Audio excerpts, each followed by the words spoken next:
नमस्कारम, आपका बहुत बहुत स्वागत है मेरे चैनल पे। मेरा नाम है ऋतु झा और आज से मैं आप लोगों को कुछ संस्कृत पढ़ाने की कोशिश करूंगी। मैं आशा करती हूँ कि आपको पसंद आएगा। तो आज से मैं जो शुरुआत कर रही हूँ वो बिल्कुल ही संस्कृत बहुत ही नीचे से, मतलब शुरुआत से मैं शुरू कर रही हूँ ताकि आप लोग बहुत अच्छे से संस्कृत समझ सकें। और मैं पार्ट वाइज कुछ कुछ बातें बताती जाऊंगी और आपको समझाती भी जाऊंगी। मैं कोशिश करूंगी कि मैं अच्छे से समझा सकूं आपको। तो आज जो मैं शुरुआत कर रही हूं वो पहला वर्णमाला से मैं शुरुआत करूंगी। आपको नए नए वीडियो देखने को मिलेंगे मेरी तरफ से। मैं कोशिश करूंगी कि आप लोगों को अच्छे से समझा सकूं। जो विद्यार्थी मुझे पसंद करेंगे, मेरे पढ़ाई को पसंद करेंगे, वो प्लीज़ मेरे चैनल को सब्सक्राइब करें ताकि आपको आगे आगे मेरे वीडियो मिलते रहें। तो सबसे पहले जो है हम लोग पढ़ेंगे संस्कृत वर्णमाला। तो सबसे पहले है कि संस्कृत के बारे में मैं कुछ बता दूं आपको। तो संस्कृत जो है सम और कृत इन दोनों के मिलने से बना है। सम और कृत इन दोनों के मिलने से संस्कृत बना है। और संस्कृत देवताओं की भाषा है, हमको ये पता ही है कि बहुत ही पुरानी भाषा है और कई भाषाओं की जननी भी है। ये संस्कृत कई भाषाओं की जननी है और जननी को पढ़ना हमारे लिए बहुत ही सौभाग्य की बात है कि हम संस्कृत पढ़ रहे हैं। आज हम संस्कृत कुछ जान रहे हैं। आज ये हमारे देवताओं की भाषा है। तो संस्कृत भाषा बहुत दिनों से चली आ रही है, परंतु संस्कृत व्याकरण जो है, संस्कृत व्याकरण का जो निर्माण हुआ था वो महर्षि पाणिनि ने किया था। महर्षि पाणिनि ने संस्कृत व्याकरण के जो रचनाकार माने जाते हैं वो महर्षि पाणिनि ही माने जाते हैं। इन्होंने ही संस्कृत को एक सही ढंग से सजाया। संस्कृत को एक सही ढंग से कहने का मतलब है कि संस्कृत पहले बोली जाती थी पर कोई व्याकरण नहीं था, लेकिन महर्षि पाणिनि ने जो है संस्कृत व्याकरण की रचना की। कहा जाता है, मैंने भी सुना है कहानी, कि पाणिनि ने जो है शिव जी के डमरू से, शिव जी ने जब डमरू बजाया तो उससे 14 सूत्र निकले। 14 सूत्र निकले। उसी सूत्र से जो है पूरे व्याकरण की रचना की गई। मैं आगे चल करके आपको इस 14 सूत्र के बारे में भी बताऊंगी, जिसको माहेश्वर सूत्र कहा जाता है। फिलहाल हम लोग जो है संस्कृत वर्णमाला के बारे में पढ़ते हैं। और महर्षि पाणिनि ने जो माहेश्वर सूत्र जो शिव जी के डमरू से निकला उसकी जो रचना की है, उसमें सारा स्वर व्यंजन पूरा वर्णमाला उसी के अंतर्गत आता है। तो मैं उसको आगे बताऊंगी। पहले हम लोगों ने पहले भी पढ़ा हुआ है, जिस चीज को कुछ थोड़ा बहुत हम लोग जानते हैं उसके बारे में मैं आप लोगों को पहले बताती हूँ।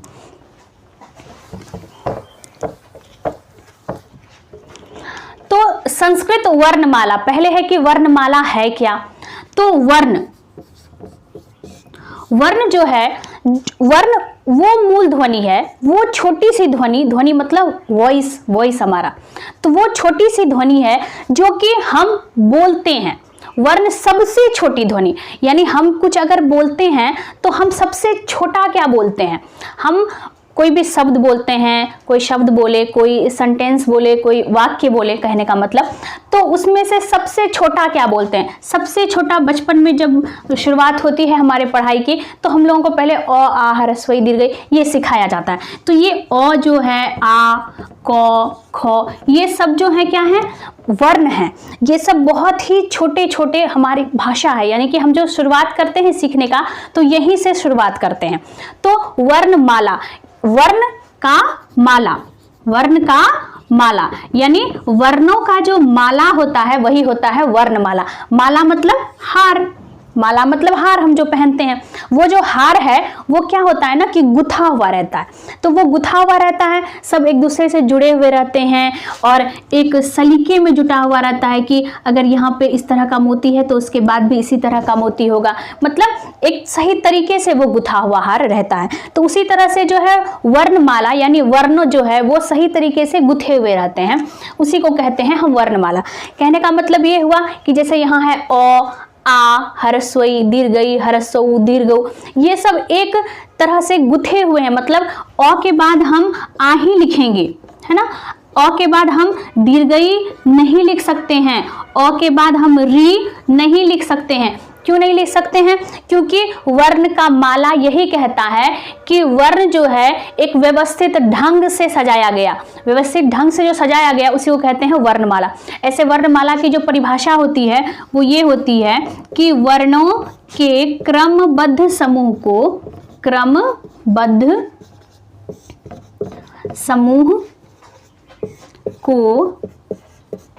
वर्णमाला कहते हैं।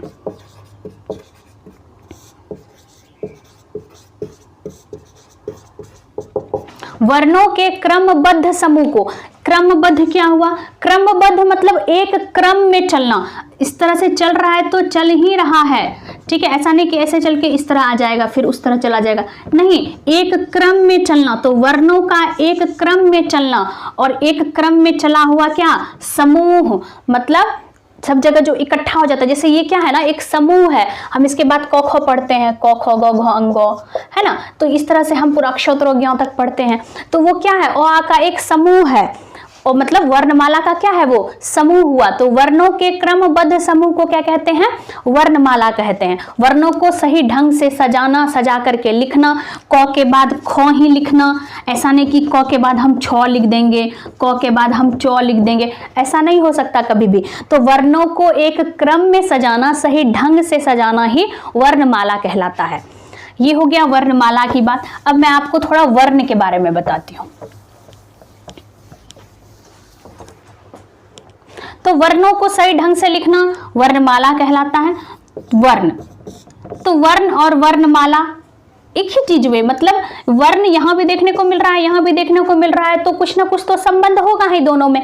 तो वर्ण किसे कहते हैं ना, कि हम लोग बचपन में पढ़े हुए हैं कि भाषा की सबसे छोटी इकाई, भाषा की सबसे छोटी इकाई,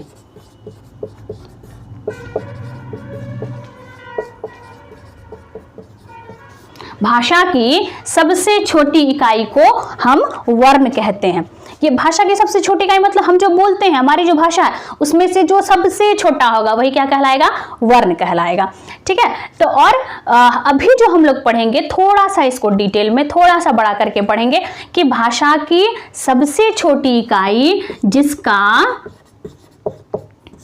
खंड या टुकड़ा नहीं किया जा सकता,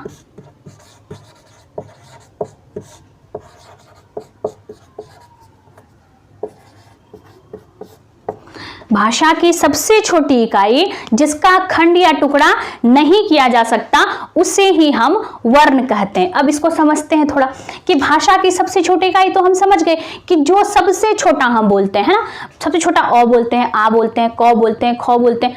फिर जैसे दो अक्षर वाले शब्द हो गए, घर घर, चलो चल, ये तो बड़े हो गए ना, घ और र दो अक्षर के मिलने से बने ना। तो भाषा की सबसे छोटा क्या? घ हो गए, फिर घ एक छोटा अक्षर हुआ, र भी एक छोटा अक्षर हुआ, जब उसको मिला देते हैं तो एक शब्द बन जाते हैं ना। तो भाषा की सबसे छोटी इकाई अ आ क ख च ट, ये सब क्या हुआ? छोटी इकाई। तो सबसे छोटा क्या हो गया? वर्ण, उसी को कहते हैं वर्ण। और क्या बोल रहा है ना कि जिसका खंड या टुकड़ा नहीं किया जा सकता, यानी कि जिसको हम तोड़ भी नहीं सकते, अगर कोई टूट जाएगा तो वो वर्ण नहीं होगा। जैसे अ आ ह्रस्व ई दीर्घ जो है, इसको हम तोड़ कभी भी नहीं सकते हैं, है ना। अगर ये टूट जाता तो ये क्या हो जाता ना कि वर्ण नहीं होता, लेकिन ये टूट नहीं सकता। अ आ हम कैसे तोड़ सकते हैं? ये तो टूटेगा ही नहीं, है ना, अ आ टूटेगा ही नहीं। ये अ आ ह्रस्व ई दीर्घ जो है ये मात्रा बनाने का काम करते हैं। ये अ जो है ये हर क ख जो हम पढ़ते हैं तो आप उच्चारण जब कीजिएगा क ख ग घ का तो सब में अ छिपा हुआ रहता है। क ख, थोड़ा लंबा बोल करके देखिए तो अ का ही वॉइस आएगा आपको, है ना। तो क ख सब में अ छुपा हुआ है। ये स्वर जो है वो सारे अक्षर में लगा हुआ है ना। क ख से लेकर के पूरा अक्षर ज्ञ श्र तक जो हम पढ़ते हैं उस सब में लगा हुआ है अ, ठीक है। ये आ जो है वो आकार की मात्रा बनाता है। ये आकार की मात्रा, जैसे क में हम आकार की मात्रा देते हैं का, है ना। ये आकार किसी में भी लगता है, ख में, ग में, घ में, सब में लग सकता है। ये ह्रस्वी जो है वो ह्रस्वीकार की मात्रा बनाता है, जैसे क ह्रस्वीकार की हो गया, है ना। दीर्घई जो है दीर्घीकार की मात्रा बनाता है, ह्रस्व ह्रस्वकार की मात्रा बनाता है। तो इस तरह से जो है ये अ आ जो है वो मात्रा बनाने का काम करते हैं, ये टूटते नहीं है ना, ये बदलते हैं अपना रूप, ये टूटते नहीं है। और परिभाषा भी क्या बोला, जिसका खंड या टुकड़ा नहीं किया जा सकता वही वर्ण होगा। इसका मतलब ये सारे क्या हैं, वर्ण है ना। अब क ख पे आते हैं, वो वर्ण है कि नहीं। तो मैंने अभी क्या बोला ना कि क ख ये सब चीज जो है इस सब में अ है, क्या है, अ है। तो इसमें जब अ है तो ये तो क क्या है, ये पूरा है। अभी हम इसमें क में हलंत लगाते हैं और इसमें लिखते हैं अ, यानी क में क्या छिपा हुआ है, अ छिपा हुआ है। चौ में क्या छिपा हुआ है, अ छिपा हुआ है। यानी ये चौ जो है हम इसको चौ हलंत जोड़ अ भी लिख सकते हैं। अब ये हलंत का मतलब क्या हुआ, तो ये हलंत जो है, ये हलंत किसी भी व्यंजन को, मैं भी बताती हूँ स्वर और व्यंजन के बारे में भी, तो ये व्यंजन को आधा करता है। यानी कि ये क हलंत का मतलब हो गया आधा क, चौ हलंत का मतलब हो गया आधा चौ, ठीक है। तो इस तरह से ये हलंत जो है वो आधा है। जब इसमें अ घुस जाता है इसके अंदर में, तब ये पूरा चौ बनाता है, यानी चौ से हलंत की मात्रा को ये चौ से हलंत जो है ये हटा देता है ना। तो ये जो चौ है या क है कुछ भी, ये तो टूट गए। कैसे टूटे, तो चौ को हम चौ हलंत जोड़ अ लिख सकते हैं, क को हम क हलंत जोड़ अ लिख सकते हैं। तो ये तो टूट गया ना, दो टुकड़े में बट गया। जबकि अ आ जो था वो उसको हम दो टुकड़े में बांट नहीं सके, वो मात्रा तो बना बट वो टूटा नहीं।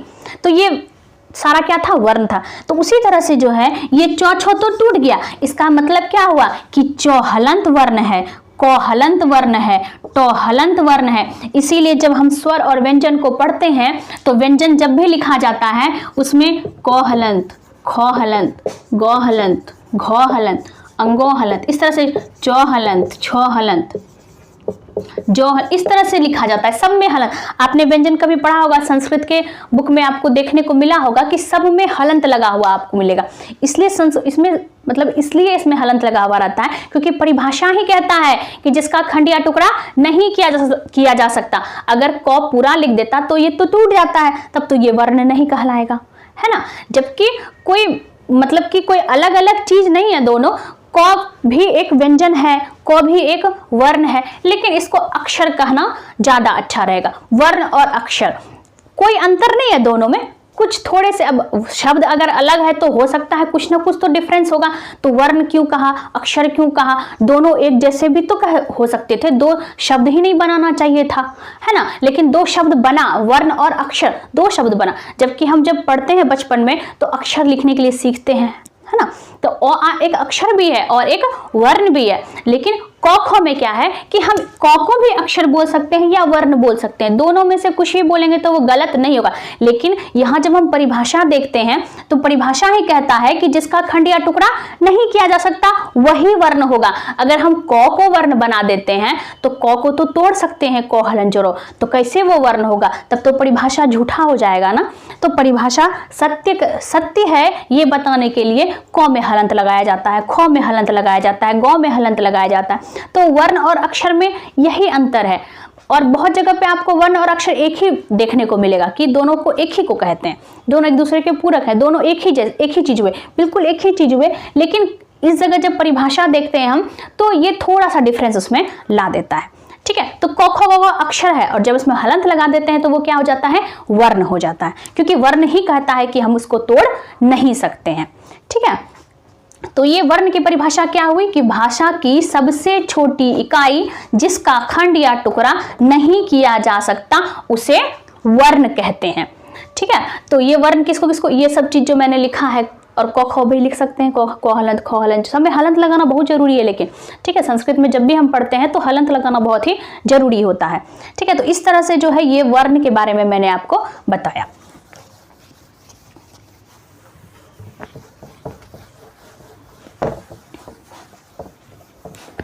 अब देखिए आगे, अब क्या है ना कि इसमें से कुछ अक्षर, एक दो अक्षर आपके लिए नए हैं, है ना। जैसे ये री हो गया और ये लिड़ी हो गया, ये दोनों जो है आपके लिए बिल्कुल नए शब्द, नए अक्षर हो गए।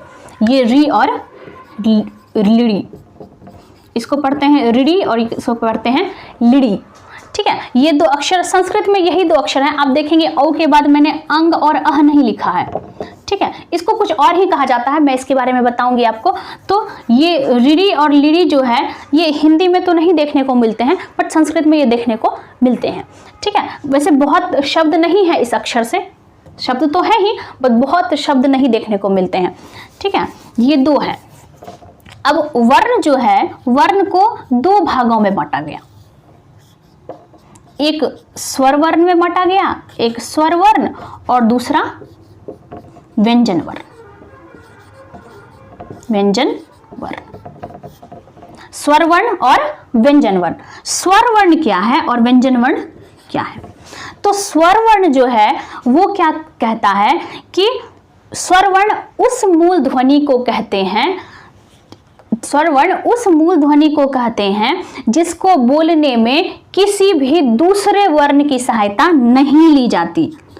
दूसरे वर्ण की सहायता नहीं ली जाती। ठीक है, स्वर वर्ण को बोलने में किसी भी दूसरे वर्ण की सहायता नहीं ली जाती है। ठीक है, और हम लोग देख भी रहे हैं ना यहाँ पे ओ आ ह्रस्वई दीर्घई ह्रस्व दीर्घऊ री ऋरी लिड़ी ए ओ औ। इसको बोले, सबका अपना अपना बोली है ना, सबका अपना अपना है। यानी ओ जो है, ओ के जैसा हम किसी को और नहीं बोल सकते हैं, आ के जैसा हम किसी को नहीं बोल सकते, ह्रस्वई के जैसा किसी को नहीं बोल सकते। मतलब सबका अपना अपना अलग अलग उच्चारण है ना, सबका अपना अपना अलग अलग उच्चारण है, यानी इसके जैसा और कोई दूसरा नहीं है। तो परिभाषा भी यही बोलता है कि इसको बोलने में, इसका उच्चारण करने में किसी भी दूसरे वर्ण की सहायता नहीं ली जाती है। ठीक है, किसी भी दूसरे वर्ण की सहायता नहीं ली जाएगी, वही क्या कहलाएगा? स्वर वर्ण कहलाएगा। और जबकि व्यंजन वर्ण ये कहता है कि इसको बोलने में हमेशा हमेशा ये स्वर वर्ण ही सहायता करता है। कौन सहायता करता है? स्वर वर्ण।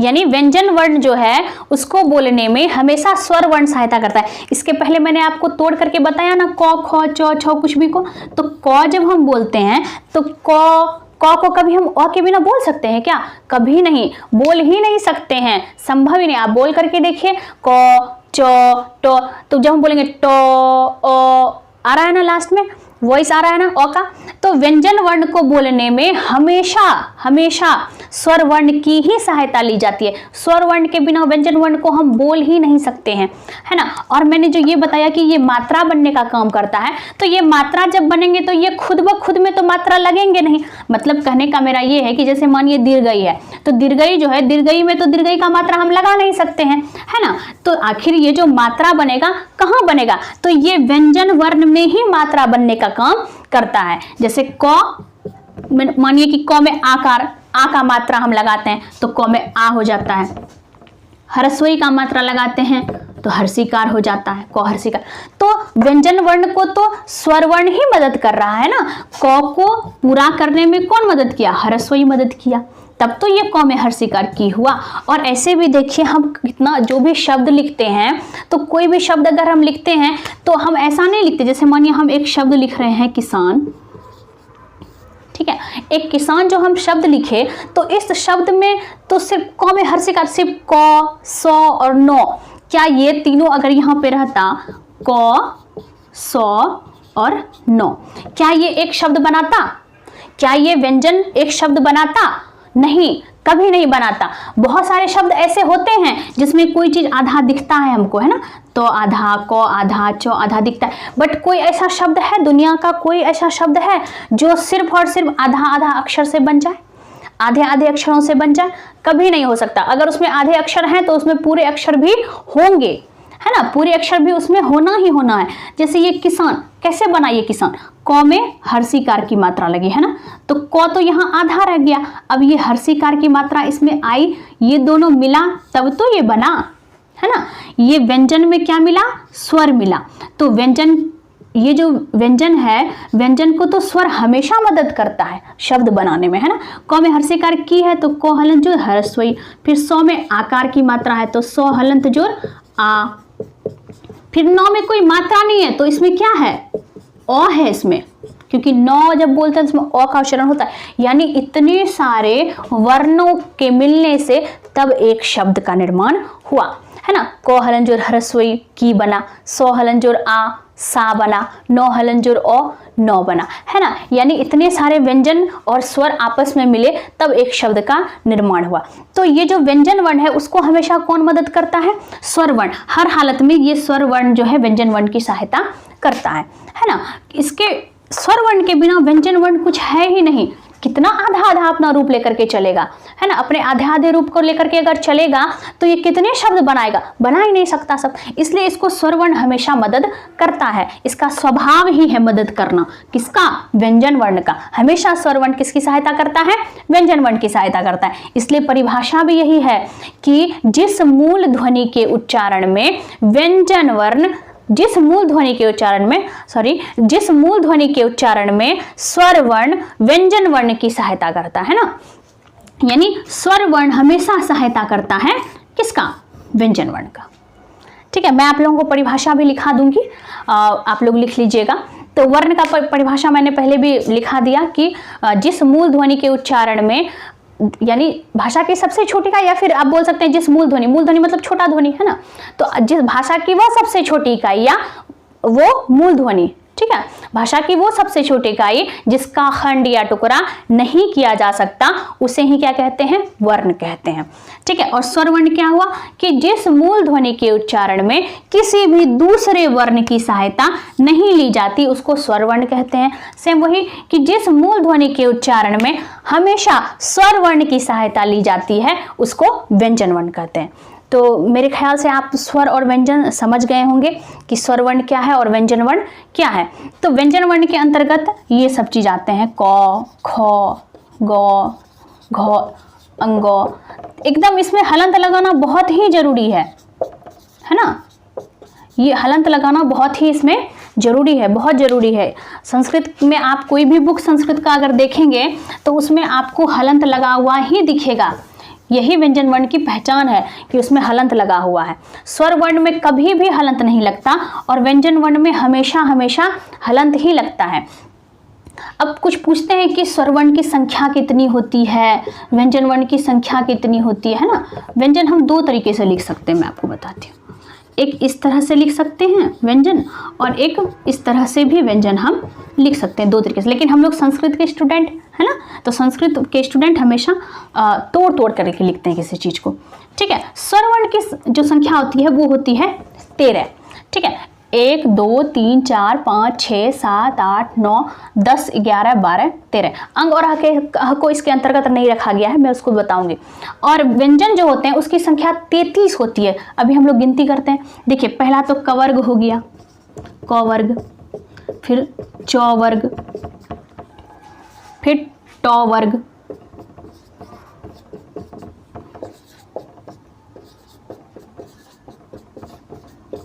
फिर त वर्ग,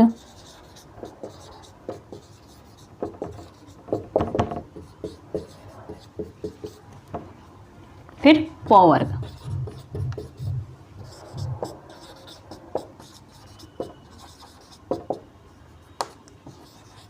तो ये हो गए 25, 1 2 3 4 5, क्योंकि 5 5 वर्ग होते हैं तो 25 हो गए ये, है ना। ये 25 हो गए। उसके बाद य, र, ल, व, तालव्य श, मूर्धन्य स, दंत स, ह। व्यंजन में इतने को रखा गया है। अक्षोत्र, ज्ञोस्र, उस सब के बारे में मैं बताऊंगी आप लोगों को। ठीक है, तो ये हो गए 25, और ये 1 2 3 4 5 6 7 8। तो आप जब गिनती करेंगे तो ये संख्या कितनी हो जाएगी, 33 हो जाएगी। तो कोई जब आपसे पूछे कि स्वर की संख्या कितनी होती है तो 13 होती है, और व्यंजन की संख्या कितनी होती है तो 33 होती है। ठीक है, अंग और अह के बारे में मैं बताऊंगी, और अक्षोत्र, ज्ञोश्र सब के बारे में मैं आपको बताऊंगी। तो मैं आशा करती हूँ कि आपको मेरा जो है मैंने जो पढ़ाया वो आपको अच्छा लगा होगा। और मैं अभी बिल्कुल नई आई हूँ यूट्यूब पर पढ़ाने के लिए। कुछ मेरे से अगर गलती हो जाए तो बिल्कुल मुझे क्षमा करेंगे। मैं कोशिश कर रही हूँ कि मैं अच्छे तरीके से आपको समझा पाऊँ और अपना बेस्ट दे पाऊँ ताकि आप लोग अच्छे से संस्कृत समझ पाएँ। कोई मुश्किल भाषा नहीं है, बहुत ही आसान भाषा है। और इसके पहले मैंने YouTube पे जो वीडियो डाला हुआ है वो मैंने सिंगिंग का वीडियो डाला है, आप लोगों को पता ही है, आप लोगों ने देखा भी होगा, और जो नहीं देखे हैं वो भी देख लीजिएगा। और मैं आज से आप लोगों को संस्कृत पढ़ाऊँगी क्योंकि मुझे बहुत पसंद है ये भाषा। हमारी मातृभाषा है ये, हमारी जननी है ये, है ना, हमारी भाषाओं की जननी है ये, तो इसको पढ़ना बहुत ही ज़रूरी है। तो अगले वीडियो में मैंने आज आपको वर्ण पढ़ाया, उसके 2 भेद थे, उसके बारे में बताया, मैं उसको डिटेल में आपको लिखा भी दूंगी, ठीक है। और फिर अगले वीडियो में मैं जो है वो आगे उसके बारे में स्वर के अलग प्रकार होते हैं, व्यंजन के अलग प्रकार होते हैं, कैसे होते हैं, क्या होते हैं, सब कुछ मैं आपको बताऊंगी। आप लोग धीरे धीरे सब समझने लगेंगे।